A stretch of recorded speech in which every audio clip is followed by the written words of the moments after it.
Now, what would you say? Yeah, what would you say to the people that are refusing to accept financial accountability? Let's say there's people out there blaming Biden, Harris, Pelosi. What would you say to those people? I'd say, how's that working for you? You know, people like to blame external forces, but you can't control the world around you.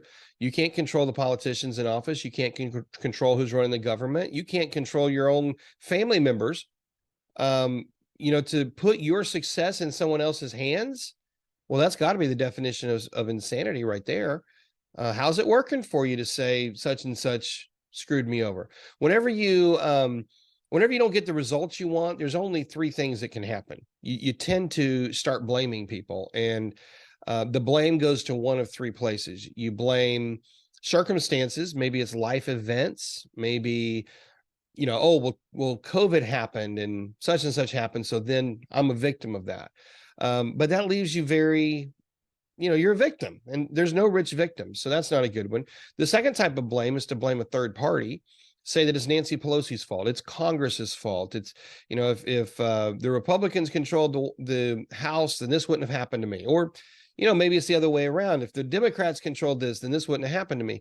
People love to blame external forces, but it doesn't solve anything. And maybe it did happen, but it doesn't solve anything. And then the third person, or the third section that you like to blame, is yourself, which really is just self-hatred. You can masquerade that and say, well, I'm going to blame myself for it. And you're going to pretend that you're taking personal responsibility, but that doesn't solve anything either. So when your reality is not matching what you want your reality to be, the only thing to do, you can blame people, but it doesn't solve anything. There's really only two things to do. Either change what you're doing, change your reality, and that's the best thing to do, is just take responsibility and start making changes. Or the other thing you can do is you can change your expectation. And so when your world's not matching the reality that you want, you can just say, well, this is my new reality. And a lot of people do that. And sometimes that's the thing to do. If somebody, let's use an extreme example here. Let's say that somebody has been impacted in a war and they've lost a limb. And they say, well, I didn't expect to be 40 years old without having both of my legs. Well, they could be really upset about that. And you say, well, you have choices. You can blame somebody, you can change your reality, or you can change your expectation. Well, if the limb's gone, the limb's gone. So maybe you get a prosthetic, but you also might just say, you know what, I'm going to have to change my expectation. Sometimes life circumstances do require a change of expectation. But let's take finance, for example. A lot of people right now that I see, they're blaming the people that are in control. They're saying, because of the COVID shutdowns, because of this, because of that, my life is negatively affected, and I'm a victim of fill in the blank, whoever. So they're blaming other people. That doesn't get you anywhere. And next thing you know, you're sitting on the side of the street and you're just a victim of the world. It's much better to just say, you know what, maybe these circumstances happened, but I'm not going to be a victim. I'm going to step up. I'm going to find some sort of income that I can do. I'm going to find some sort of leveraged income, find a way to build on it, and I'm going to dig out. That's the responsible thing to do. What other people do is they say, well, I lost my job and I got another job that doesn't pay as much. So they just, live down to that. But that's really no way to live either. So I don't like that outcome. I always tell people, do your best to make as much money as you possibly can, and find as many ways to create that income as you can, and find as much passive or residual income as you can, because, what are you going to do with it? Well, you're going to do good with it. I assume if you're a good person, you're going to do good with it. So why would you limit how much you have to distribute? That's just the most logical thing to do. I think it's a human responsibility. Personally, I think good people need to go make as much money as possible. Okay, I agree. I kind of answered a lot of questions all at once there. You did. Forgot the original question now, but Let's see. If we stay on the current fiat system for another 12 months, what does that mean for the everyday American? Nothing. I mean, it means exactly what you've been experiencing for the last 12 months and the last 12 years and the, however many years before that. We went on fiat in the early 70s, whenever Richard Nixon put us on that standard. Since then, you've seen a lot of inflation, and a lot of people like to talk about that today. It is a problem. There is a lot of inflation, but the dollar itself has actually been getting stronger over the last year, believe it or not. So inflationary forces are a problem.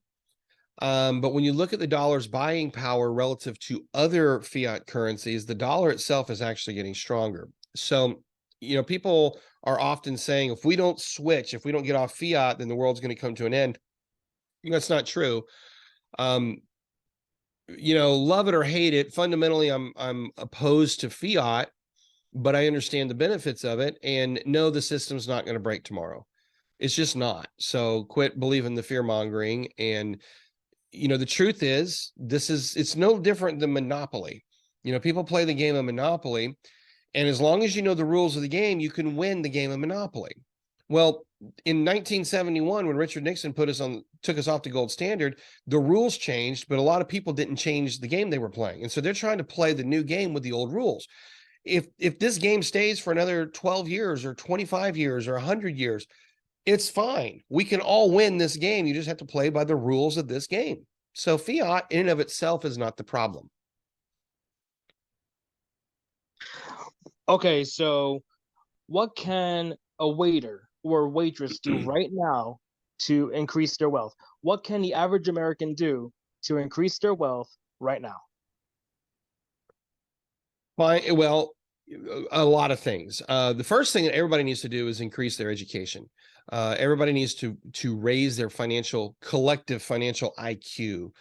The financial information that's floating out there for the most part is really just not good. And a lot of the financial planners, a lot of the people that teach people what they call financial education, in many cases, they're teaching old school ideas. Dave Ramsey, for example, he's here in the same town that I live in, and we fundamentally teach different principles because he still teaches stuff that, George Clason was teaching, The Richest Man in Babylon, which was great in 1930. It's not relevant today. Some of it's relevant, but it's more relevant if you're in a gold-based economy. If you're in a fiat economy, you got to learn to play the fiat game. So what do? The first thing you got to do is educate yourself. Second thing you got to do is you got to get out of this idea that trading your time for money is your pathway to freedom. It's not. Trading your time for money, all it does is gives you a little seed capital to work with, gives you a little bit of money you can start investing into passive income sources. But everybody needs to build passive or leveraged income streams. Everybody needs to do that. That is the best way, it's the fastest way, it's the most reliable way to build financial freedom and to get out of debt. It's the most reliable way to do anything you want financially. You say, well, what tools should I use? In my stuff, I teach people, you've got paper assets such as your stocks and your options and your futures and Forex and all that stuff. Those are paper assets, and you can trade those and you can create income with it. The problem with trading, as much as I love trading, and I've been involved in this world for a long time, the problem with it is, in one sense, you're just trading one job for another. And so you still have to sit there and execute the trades. What if you want to go on vacation for 6 months? How do you get paid? That's when we have to get into some passive income. Real estate is a great tool for that. You can have rental properties, and the rentals will continue to provide cash flow for you. And then you might have a bad month of your trading, and that's okay because the rental income is going to offset that. But you look at both trading and real estate, both of those require a good bit of capital to get started. So you say, where can somebody who's working an entry-level job today, an Uber driver, a DoorDash delivery person, where can they get started? And the answer is, don't quit your job yet.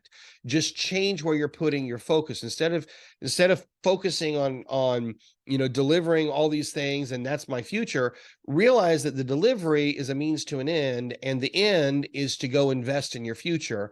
And then we start investing in things that are going to be they're going to be able to provide some passive income for us. You say, well, what kind of stuff can I invest in? It's a great question. And I know you didn't ask that question, but it's the next logical question.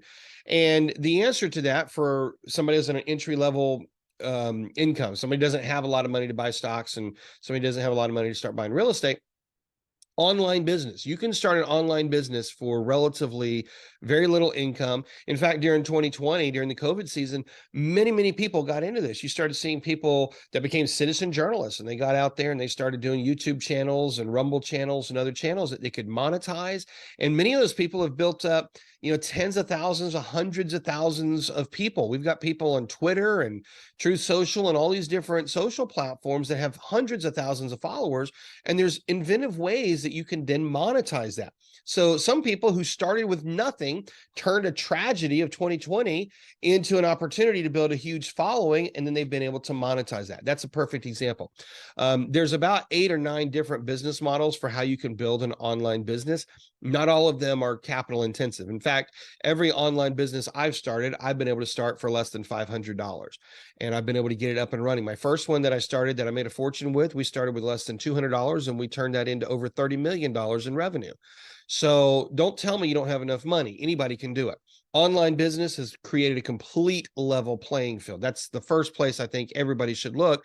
And or the second place, or the other first place that I tell people to start is look at some sort of a network marketing opportunity. There's a ton of them. And if, just because you don't like one doesn't mean there's not another good one out there. A lot of the women that I know love the doTERRA company, where they sell these essential oils. It's a great company. It's a great product.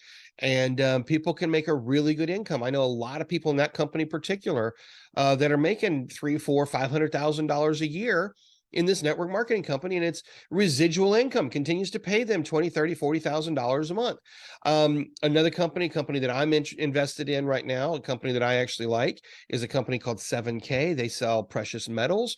A lot of the men that I know like this company because it's got a product line that men connect with. And so 7K is a really great company. Again, I know a lot of people that are making $10,000, $15,000, $20,000 a month with these companies. And the model is really, really good. Now, the resistance people have is there's a stigma that goes with it sometimes, but you got to get over that. You have to decide you're going to be successful. And if you're going to be successful, you can't judge successful people and say, oh, I'm not willing to do that. That's not like me. Well, great. Continue serving tables and driving for Uber and delivering for DoorDash and eating the leftovers. If you're going to do that kind of work, that's the kind of results you're going to get. But if you want to dig out of that, start doing the things that successful people do.